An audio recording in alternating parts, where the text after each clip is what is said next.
Naam, mtazamaji wa Trend TV bwana, leo niko hapa kwa ajili ya kuletea update hii hapa, na hii leo bwana inahusiana na kitu ambacho amekizungumza huyu hapa, si mwingine bali ni Mwijaku. Mwijaku bwana ameonyesha wazi kabisa dhahiri shahiri kwamba yeye kwanza kabisa amepinga swala la Diamond kufungua kampuni nyingine mpya ya sabuni. Na kwa mujibu wa Mwijaku mwenyewe anadai kwamba mmiliki wa sabuni sio Diamond Platnumz, kuna mtu mwingine kabisa ndiye ambaye anamiliki sabuni hizo.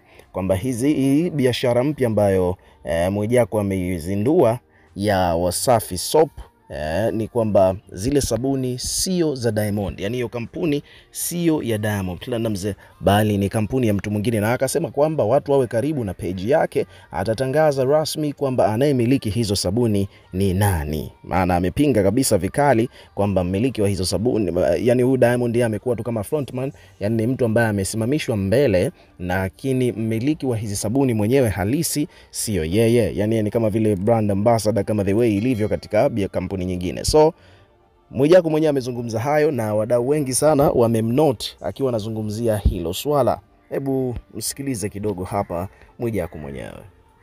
Muda si mrefu na mposti na miliki sabuni. Kwamba yeye vipi? Naya. Naongea na post.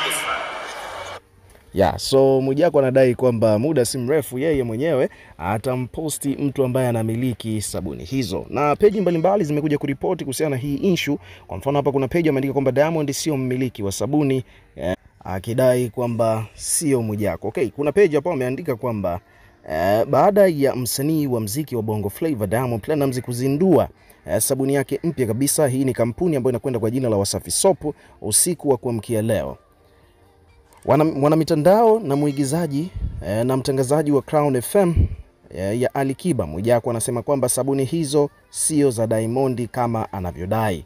Na Mwijaku alisikika akiwa anasema kwamba sabuni sio zake, na muda si mrefu nitaposti mmiliki halisi wa kampuni hiyo ya sabuni. Hii sio mara ya kwanza, hata kwenye kampuni ya betting ya Diamond Platnumz ile ya Wasafi Bet, na yenyewe pia wadau mbalimbali walikuwa wanadai kwamba mmiliki wa ile kampuni sio Diamond bali kuna wadau kutoka Kenya huko ndio wametia pesa. Diamond amepewa percent chache kwa ajili ya kuwa kama kwa ajili ya kutumia brand yake. So wadau mbalimbali pia hapa katika comment section wamekuja kuweka maoni yao hapa. Watu hapa wamekuja kuweka maoni. Kuna mtu hapa amesema bwana ndio maana walimzuiaga kuingia. Kwa nini kwamba bwana kwa nini mnamuendekeza Mwijaku jamani, huyu ni mtu wa kumpuuzia.